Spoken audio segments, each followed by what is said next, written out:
Om Jnanatimanandasya Gyanandana Salakya Chakshurunmilitam Yena Tasmai Shri Gurave Namah Shri Chaitanya Manobhistam Stapitam Yena Bhutale Swayam Rupa Karamayam Dadati Swaparantikam Vandeham Shri Guru Shri Yuta Padakamalam Shri Guru Vaisnavamscha Shri Rupam Sagrajatam Sahagana Raghunatan Vitam Tam Sajivam Sadvaitam Savadutam Parijasaitam Krishna Chaitanya Devam Shri Radha Krishna Padam Sagana Lalita Sivisakan Vitamscha He Krishna Karuna Sindhu Dinavana Jagatpate Gopesha Gopika Kanta Radha Kanta Namostute Tapta Kanchana Gaurangi Radhe Vrindavaneshwari Vishwanam Sudari Pranamami Hari Priye Manchakalpatarubhyacha Kripa Sindhubhya Patitanam Pavanebhyo Vaishnavebhyo Namo Namah Shri Krishna Chaitanya Prabhu Nityananda Shri Advaita Gadadhara Shivasari Gaura Bhakta Hare Krishna Krishna Krishna Hare Hare Hare Rama Rama Rama Hare Hare Hare Krishna Krishna Krishna Hare Hare Hare Rama Rama Rama Hare Hare.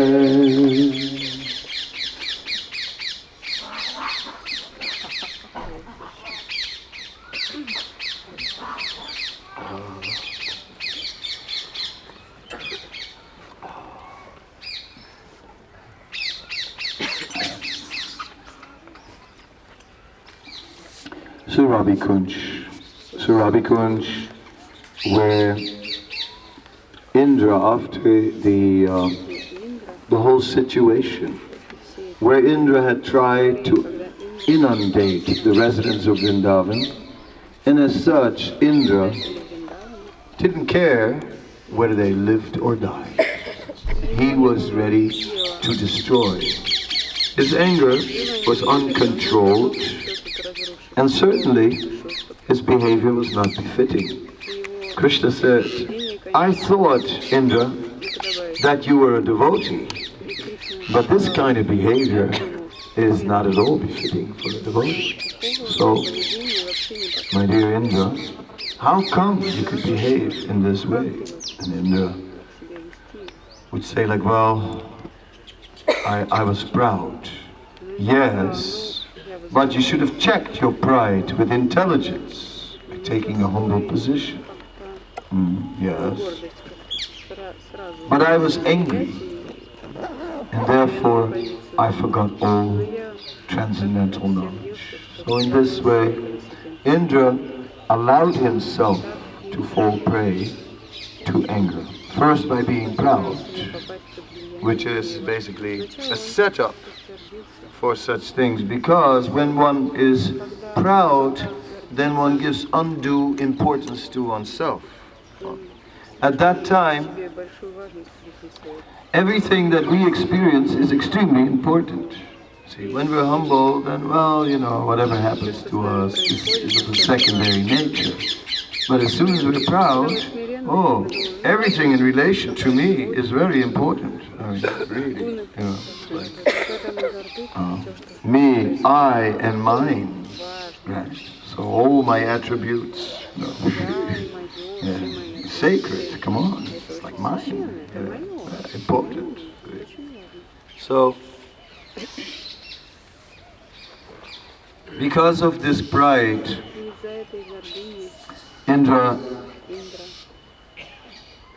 was in an attached position. He was thinking, yes, I am Indra. I'm an important personality. So, offerings should be made to me. Yes, of course. To who else? You know. I mean, obviously, it's to me. Yes. So in this mood, Indra was concerned with his own position, his own worship. And so he became angry. If we think, I'm not worshipable,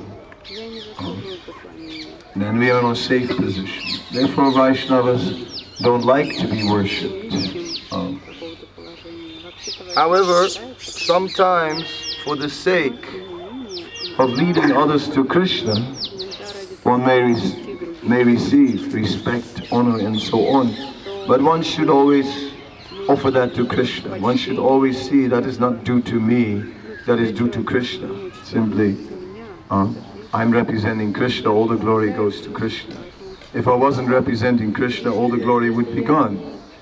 In my case, I always explain that people bow down to a sannyasi, but they say that's not true. They're bowing down to my clothes. Because if tomorrow I would put on other clothes, they wouldn't bow down to me anymore. See? So that's the truth. They're bowing to my clothes. Yes. It's the clothes. And I remind myself, don't think they're bowing down to you. They're just bowing down to your clothes. And you know, if you change them, nobody will care about you anymore. So just like that, we can see how whatever glories we have them because they are connected with Krishna.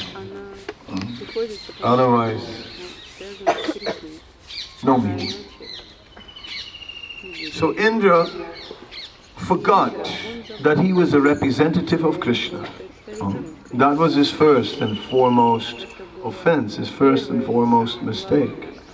He forgot because he became carried away by his own position. And since Indra, he's not the only devotee that fell in that trap. It is said in the Madhurya Kadambini that there is something called Taranga Ranjini, that one can enjoy the side benefits from devotional service.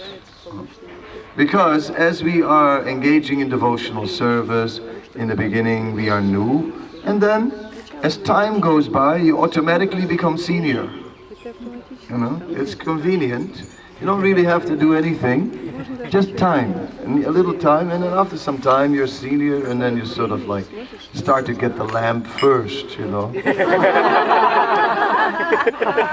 And you look at like, and then one day they give it to someone else for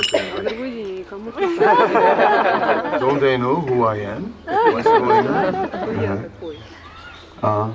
Where's my cushion, you know? And it's like, why are they not carrying my cushion today? Things like this creep up on the mind. Money starts coming.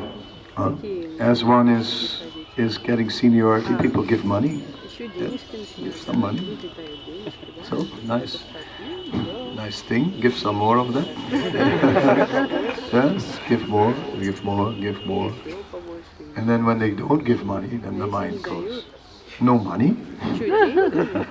You get a letter, there's no money inside. Only a letter, no money? There's always money inside the envelopes, isn't it? So, but one must remember, this is not my money. This is Krishna's money. This is... So in this way, one should not try to enjoy the side benefits that come from devotional service. That's easy. Fame, glory.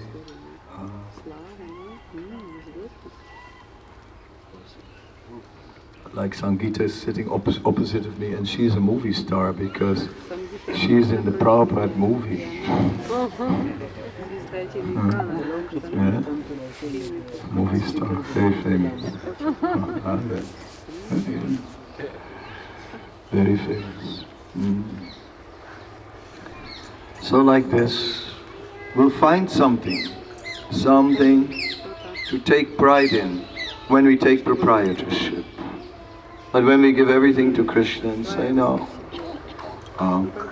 whatever recognition I get, I'm only getting because I did something for Krishna. That's all. And that was Krishna's mercy. If I look back at my spiritual life, then so many things were there that I didn't want to do. I joined in Vrindavan, and then they asked me to help in the restaurant. I was helping in the restaurant. The second day the manager left. Actually, it was a little more dramatic. I came in the kitchen and I found the manager with a lady in the kitchen in a compromised situation. And then he left after that. And the next day I was the manager. How did that happen? Sort of like, what happened here? Right? It went very fast. I was like, suddenly I'm a manager of a restaurant somewhere in India. How did that happen? What happened here? But somehow it carried on. And later then I managed so many things without really wanting to manage. But what to do? Some service has to be done, and service is given by the Vaishnavas. Service is not taken. Service is a gift. So in this way, this service being given by Vaishnavas, when we remember that, then we can avoid pride.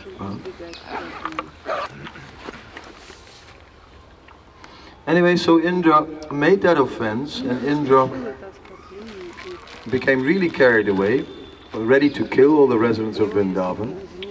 Krishna saved them. And after that, Indra realized he had committed a great offense. He realized Krishna was the Supreme Personality of Godhead. So he was thinking, how do I deal with this? How do I get forgiven for this? This is not going to be easy, because I really took it too far. It wasn't just an insult, I mean, I said serious things that could kill, so what do I do now? So he thought, let me go to Lord Brahma, because he's very wise, very intelligent. So Lord Brahma suggested, well, what you do is you take Surabhi in front, because Krishna is inclined towards the cows. And then you get Surabhi in front, and then you'll be forgiven. So that was the plan.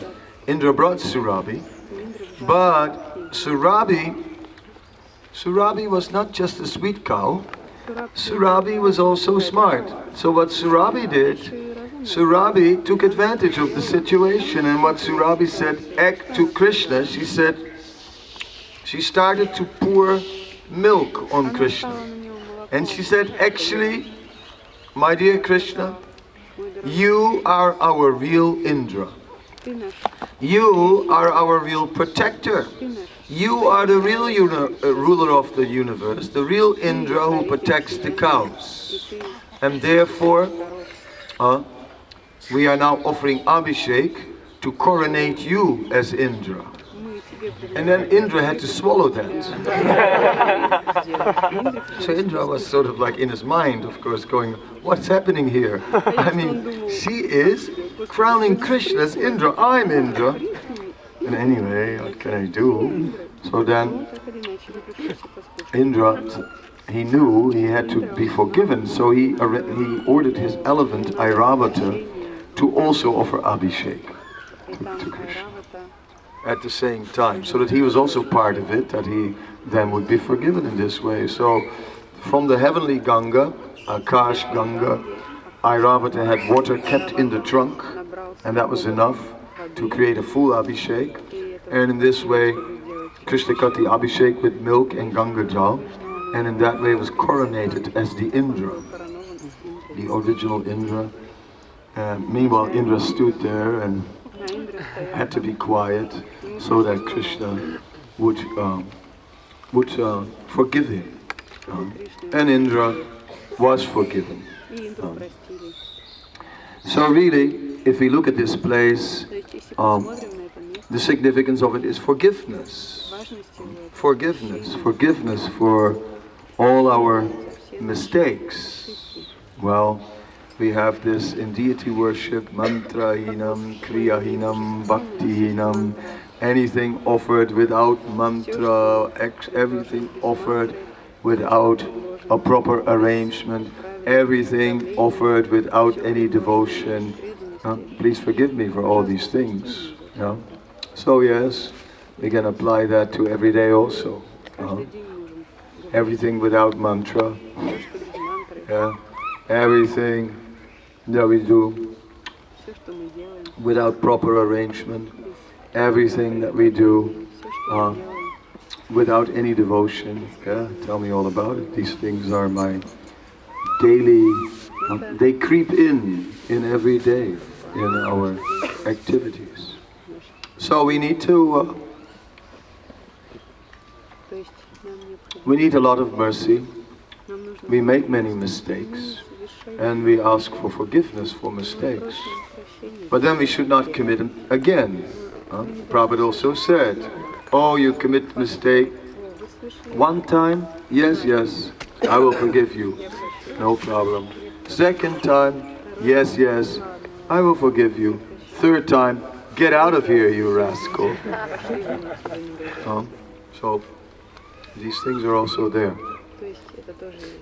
We cannot forever just make the mistake. In the Bhagavad-gita, we find a description about accidental fall down. And it's always a little bit bewildering. What is accidental? Right? What's an accidental fall down? Where does it begin?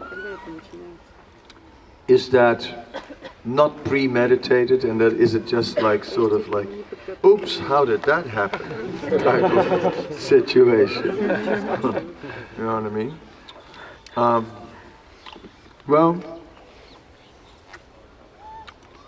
sometimes even a premeditated sinful activity can be counted as accidental.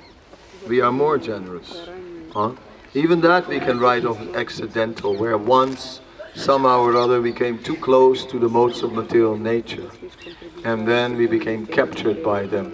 Because Krishna Bahya Mukahaya, Bhagavan Shikara, Nikitastamaya Tarajapatiyahaya, from Prema Vivarta, from Jagadananda, a verse that I think is significant because Jagadananda says that when you flirt with the material energy, then Maya is standing nearby, ready to slap you down.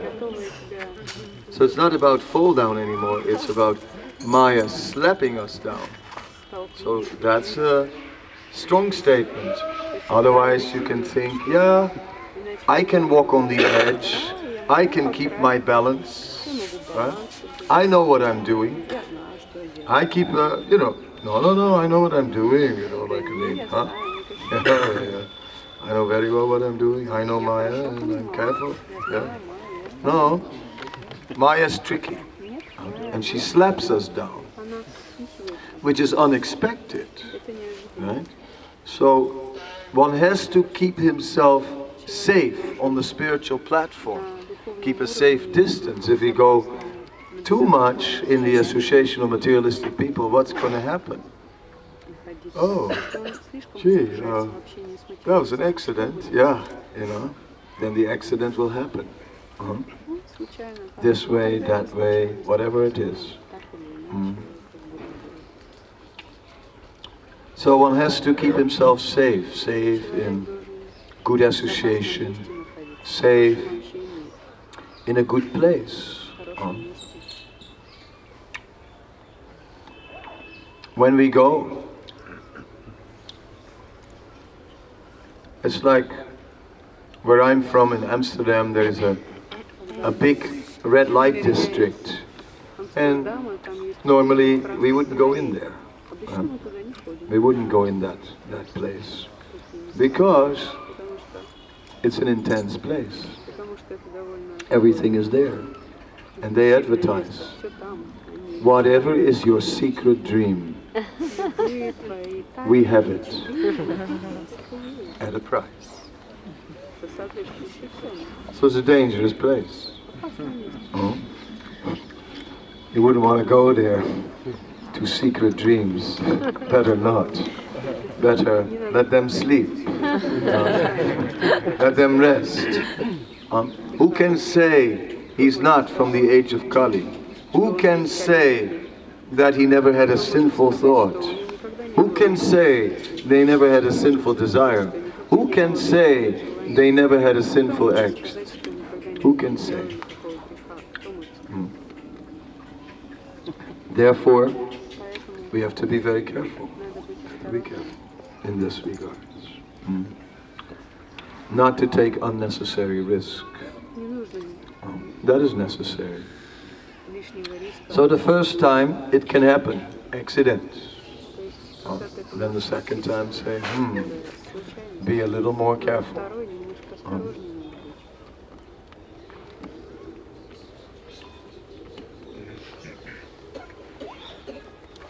I came in one house of my disciples, and in the bedroom of the couple there was a big double bed. And they saw me looking at it, and then the husband said, "Don't worry, Kadamba Kanana Swami is sleeping in the middle."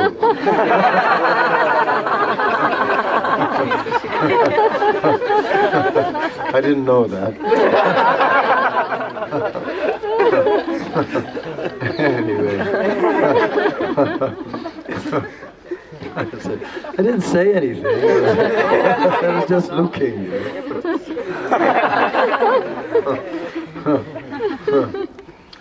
Gosh. I don't really want to sleep there.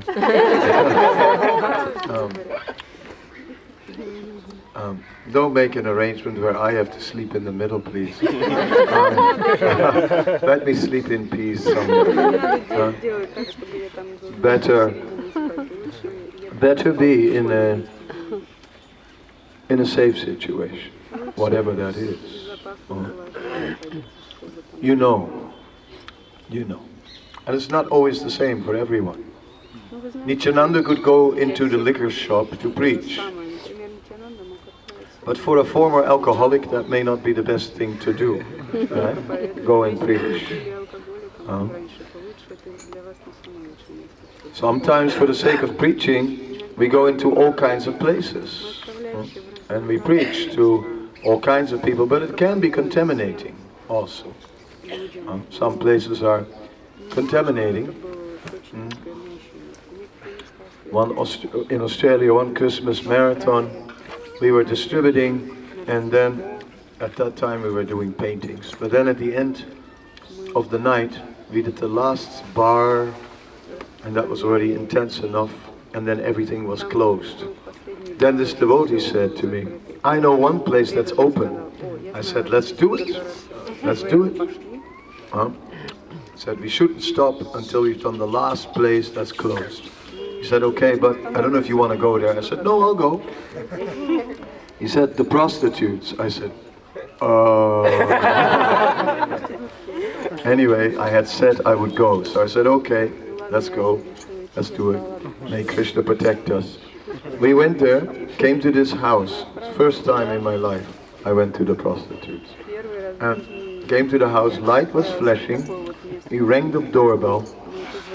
This girl came, silver hot pants, short, and a big blouse with a cut to the navel.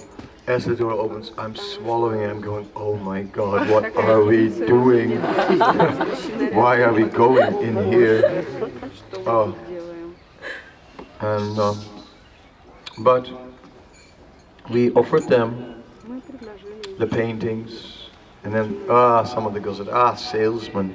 Some girls, they were interested looking at the paintings. At the end, we had taken out some paintings they liked, and then the girls said, we have no money, but we can work something out. And I said, no, the boss is not going to like that. Thinking about Krishna as the boss. He's not going to like that. So no, we have to bring back some money. So they said, okay, no problem. But then you have to wait for us to make the money, and we'll buy your paintings. So we sat there that night, and they bought all the paintings. Never did that again.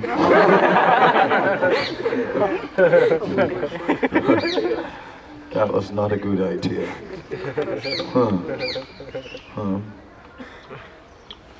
And of course we are ready to give the mercy to anyone and everyone. Lord Nityananda's spirit is there. We can forgive everyone for their sinful activities, and we can give them the mercy, but we have to be careful. We have to be careful also. Don't overestimate our own power. When we feel weak, then don't take unnecessary risk. That is also Krishna consciousness. 11th canto, to keep oneself safe on the spiritual platform. So one cannot cheaply ask to be forgiven. That is my main point. That's why I told these stories. We have to keep ourselves safe, but then if still some difficulty may arise, all right, then we can pray to Krishna, and we can come here to Surabhi Kund and pray for forgiveness now for all our mistakes, so many that we have committed. I've made many mistakes in my spiritual life, I'm talking now, not even, and that I regret.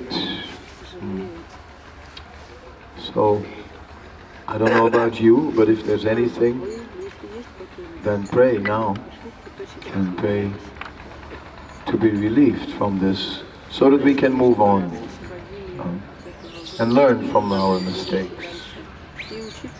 Srila Prabhupada said, failure is the pillar of success, because from a failure you learn what not to do.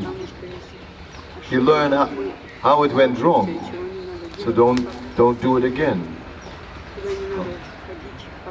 So when we do fall down, or when something goes wrong, then remember, failure is the pillar of success. Learn from the mistakes. That's what Prabhupada. So yeah, these are some of my thoughts this morning. Maybe not so sweet, Vrindavan and all.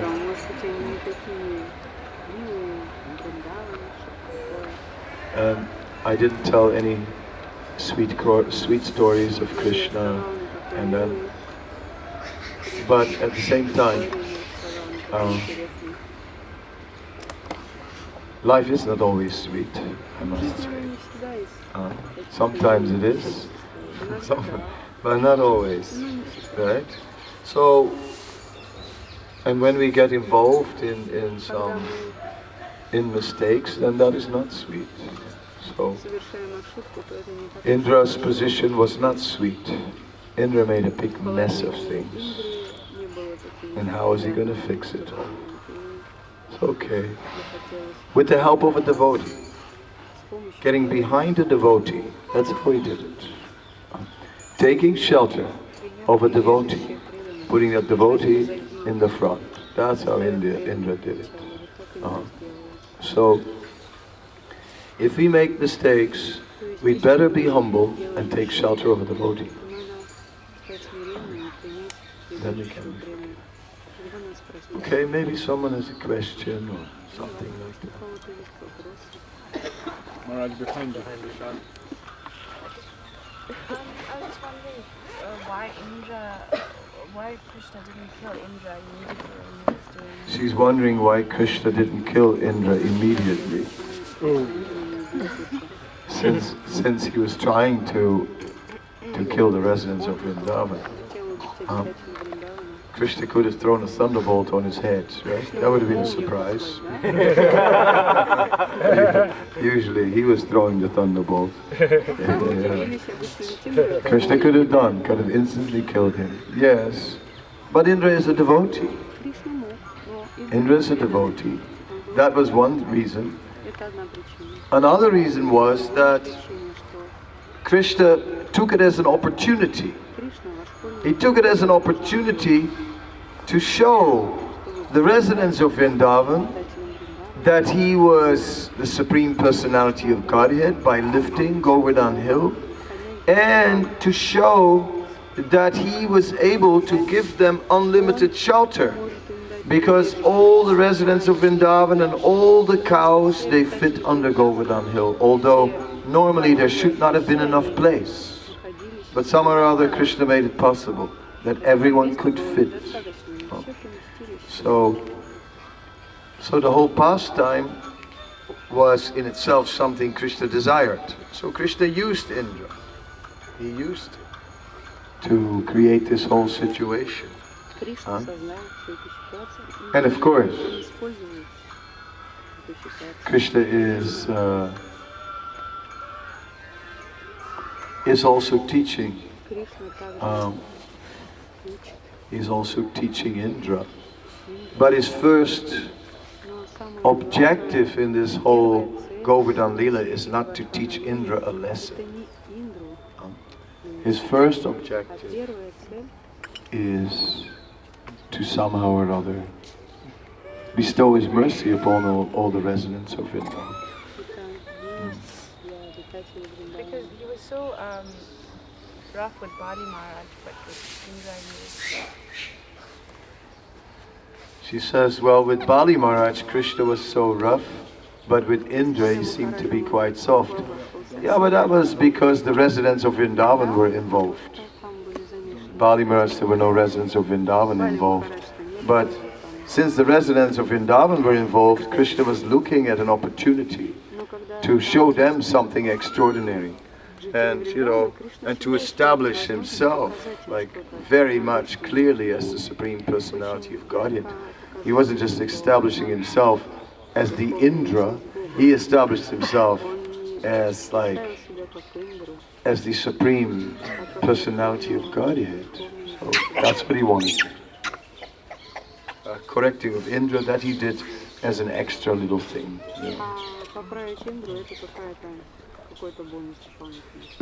Gee. You mentioned vaguely something about how after a while, it's just that after a while something in spiritual lives may become, a bit repetitive. So how do you ensure that, for instance, when we're chanting, that even 50 years from now we do it with the same enthusiasm or even more, hopefully?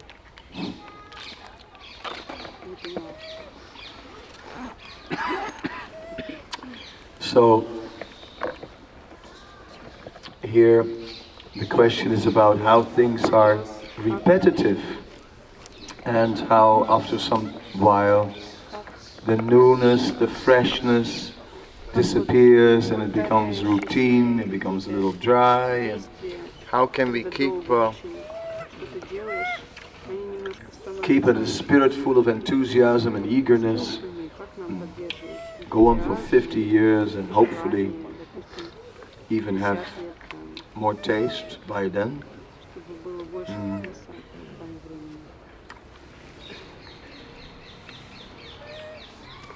We have to, our chanting is not based on a technique.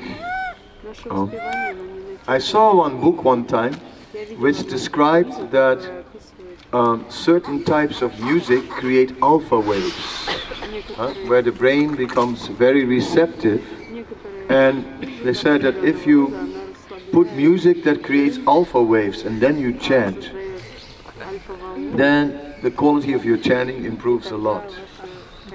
Now I thought, rubbish. I thought, even if it would work, it would only be a temporary fix. It wouldn't really be substantial at all. Because if we really want to chant, we have to become attracted to Krishna. That is how to come to attentive chanting. So, it's not only about chanting Hare Krishna, because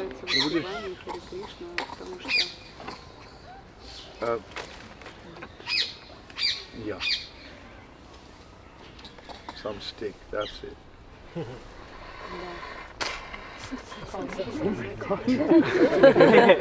Where'd you get that one? Huh? You brought it? She's got one. She's a kshatriya.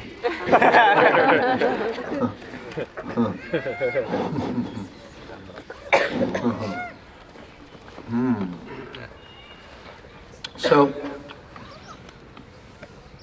we cannot chant all the time.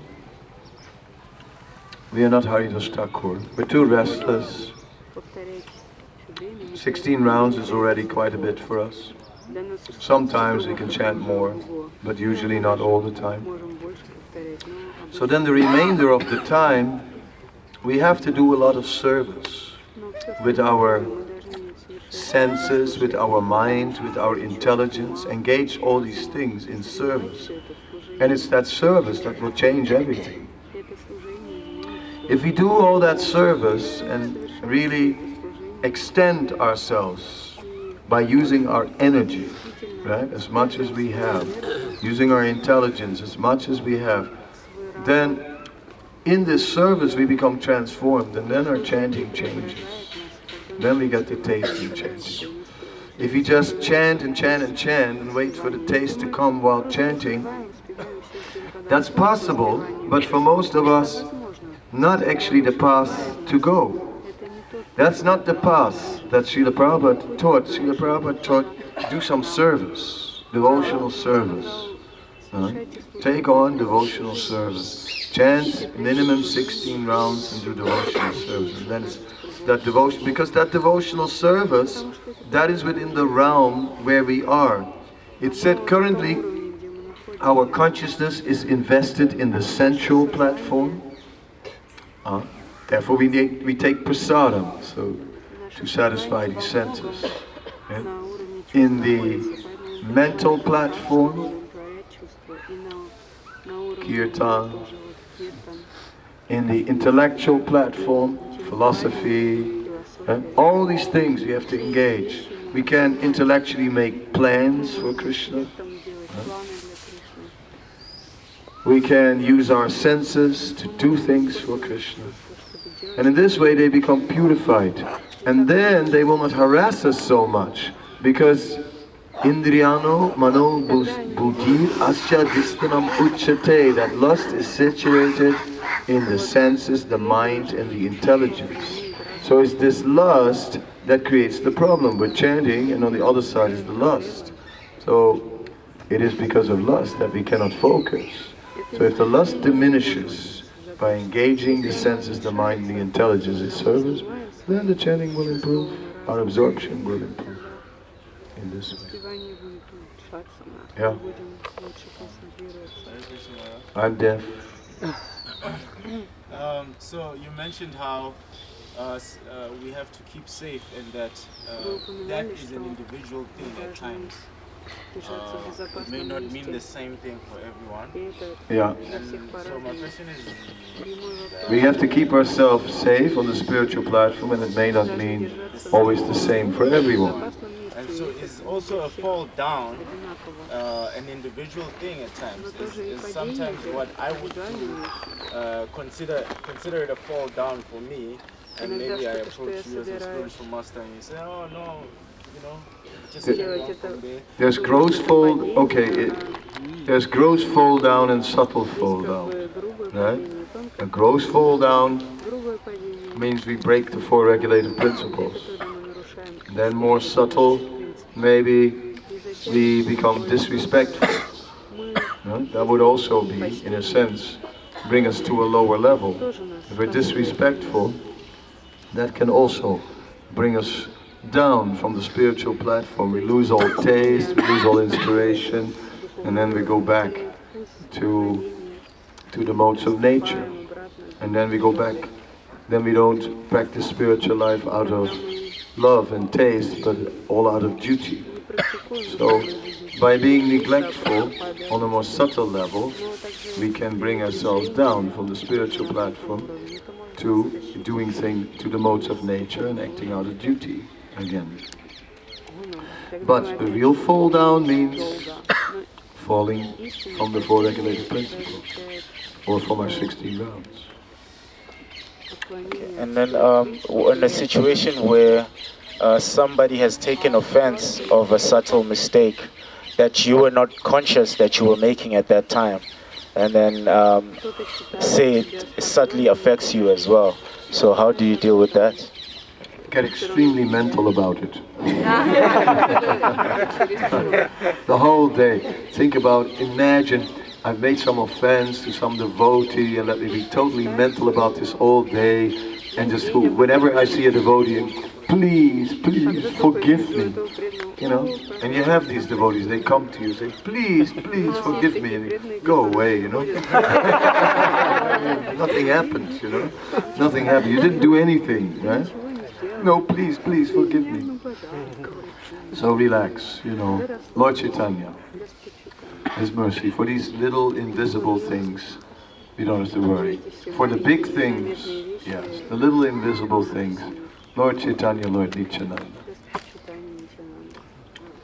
The holy name will take it all away.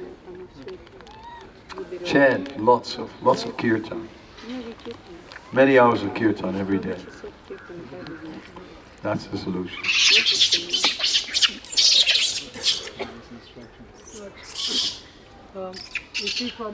Why doesn't that thing work? It's off. Why don't you turn it on? Hare Krishna Maharaj. Maharaj, we see from the pastimes of Chaitanya Mahaprabhu that some mistakes he forgave and some time he didn't. So we see from the pastime of Chota Haridas, he didn't forgive him, but we see the pastime from Kala Krishnadas and he says, okay, you know. Chota Haridas is a sannyasi. Sannyasis, that's serious business. Yeah? If you take sannyas, then, you know, then it gets more serious. Then you get more heavy reactions. So then you got to think about that before you do that. And then you have to be careful. And as we take more responsibility in spiritual life, then naturally we will also be held more accountable. Like some people will take initiation tomorrow, first, second, you know, a whole bunch of seconds, and the first initiation is really measurable, really clear, you know, like it's a big change. You get a new name, you get like 16 rounds and 4 regulated principles, you promise it. And that's sort of very measurable. If you don't chant your 16 rounds, it's pretty obvious. If you don't follow your 4 regulated principles, it's very clear, measurable. But that second initiation is much more complicated because you have to get the qualities of goodness. Right? Where does that begin and where does that end? Right? You know, you have to be very humble. Yeah. But who is very humble? Who is? You have to be tolerant. Who is tolerant? So a lot of these qualities we don't have, and we're just reminding ourselves. So the second initiation oftentimes means we're reminding ourselves of trying to be more tolerant, trying to be more clean, and all these type of things. study scripture, whatever. I'll talk about it tomorrow. But with each initiation, our responsibility increases. Once you take initiation, you'll be held accountable if you don't follow. You break your vows, and I would say the majority of devotees, they do break their vows after initiation, sooner or later. That's that's my observation. The majority. But it's not just, oh well, what can you do kind of thing. No, that's Prabhupada was very serious about it. Said you gave your word, and you took initiation. Now you're more accountable. You get reactions which is stronger than you would have gotten before. Then you take second initiation. Yes. Somehow it's not just the Gayatri mantra, hey, Brahman thread, cool, no. There is also increase in responsibility. So if we don't follow, we get increased reactions. So that we should understand. If you've been a devotee for 2 years and you make a mistake, that's one thing. If you make the same mistake after 20 years, you'll be held more accountable. You're expected now to know better. So in the beginning, Lord Chaitanya will arrange to forgive so many things. He's there.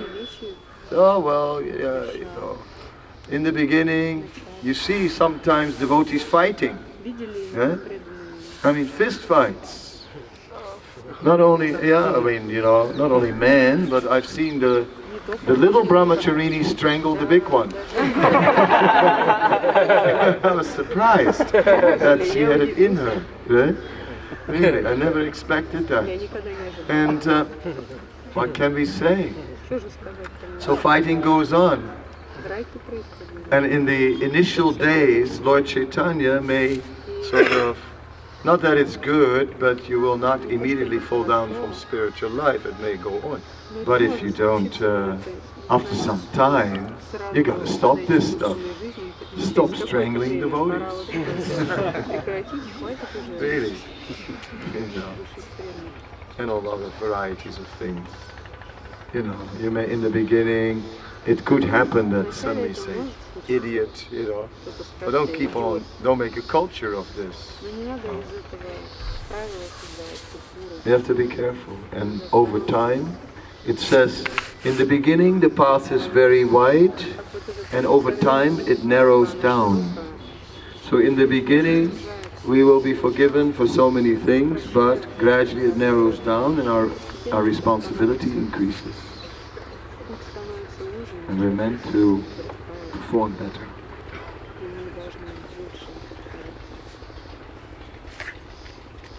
And that may be a little scary, but don't be scared. Because as the path narrows down, the intensity of our Krishna consciousness also increases. And our absorption then increases. And then we become much more connected with Krishna. And spiritual life becomes more ecstatic. So it's good that the path narrows down.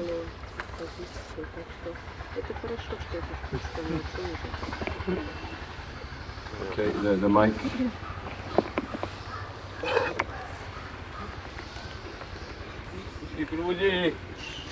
Jehu. Hare, Hare, Hare. So Maharaj, I'm wondering about how to avoid making mistakes based on overextending oneself or taking on something that won't be possible for one to maintain some responsibility. Yeah, I don't know. There's the overextending ourselves and the underextending ourselves. And what if we underextend ourselves?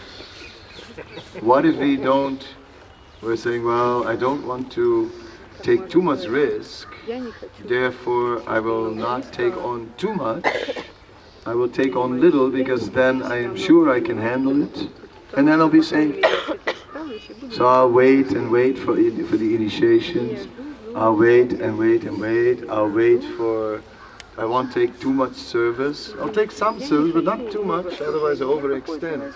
So that's, maybe that is underextending ourselves, under-endeavoring, over-endeavoring. So I think we have to be careful that we don't. Our tendency, we may have both of these tendencies, to under-endeavor and also to over-endeavor because we are passionate.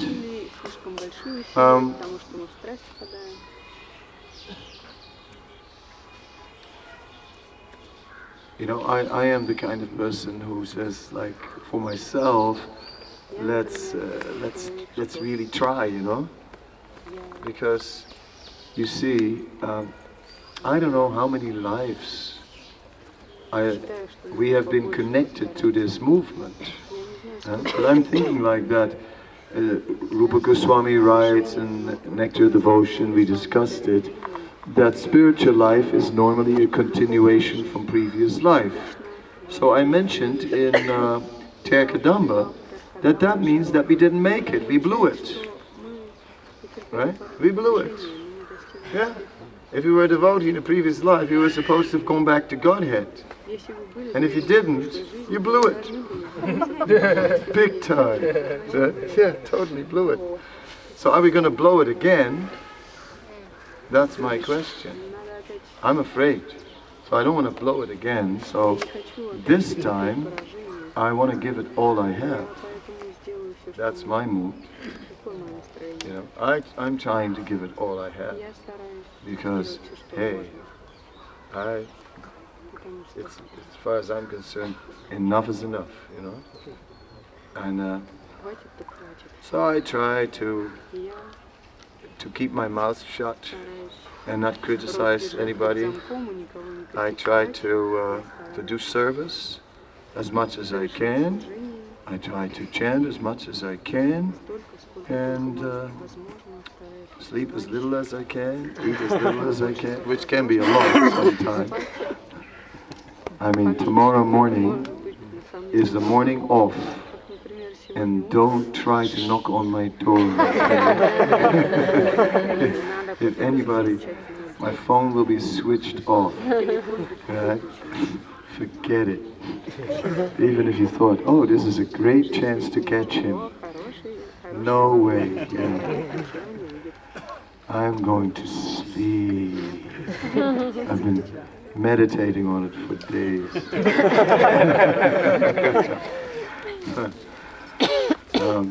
What to do? This is our situation. But still, so let's increase our service. Let's minimize our physical needs. Let's avoid making offenses and do the best we can. But if our service starts to interfere with our chanting, starts to really interfere with our health, big time, not a little bit, big time, then it's over and done. When in the name of service, you just keep on walking till your foot falls off, that doesn't make sense. Or whatever else, that we destroy our bodies, doesn't make sense. Or that our chanting suffers, that we can't finish 16 rounds because we're doing so much service, over and done. But something we got to do. And one day we're going to die. So, who cares about that? That's what Prabhupada told me this morning as I listened to the lecture. As I got up, it was all about one day you're going to die. Got it, Prabhupada.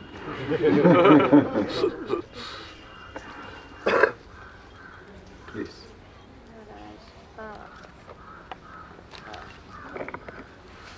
No, it's the mic is hanging at the bottom.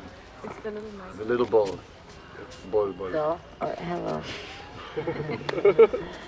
I just wonder, you know, we have the subtles, and there's the subtles, and then obviously the gross ones, which you mentioned, the ones that are not chanting, making offenses. But I just wondered whether, you know, if we don't take care of the subtle ones, they can easily spill over. Yeah. And destroy the whole thing. And I think you mentioned that, but I just wanted to see if you could elaborate. Yes, these subtle anarthas, not the gross illicit activities, but the subtle anarthas create a mentality which can eventually bring us to act in a sinful way. There's a definition given of illicit sex, and it says Smaranam Keli Preksanam Guyam Asanam and more. I forgot it a little bit, but it says hearing about it, talking about it, remembering, looking, Preksanam, then sitting in a secluded place and talk. Just beat this guy. Huh? You're forgiven. All these things constitute illicit sex. Only at the end there is one, and I forgot one word, something advayam, which is actually engaging in the act of illicit sex. So it says contemplation, talking, this, that, also constituted. In other words, there's a subtle level and a gross level. Now in this age of Kali, there is a special license for the subtle level. So when we think in the mind, you know, feel like killing somebody in the mind, burning that person, you get no reaction for it. It says, for the thought, no karma, no reaction. But if you keep on thinking it, it may come out, you know, and one day you may put some poison in the coffee or in whatever, in the herbal tea.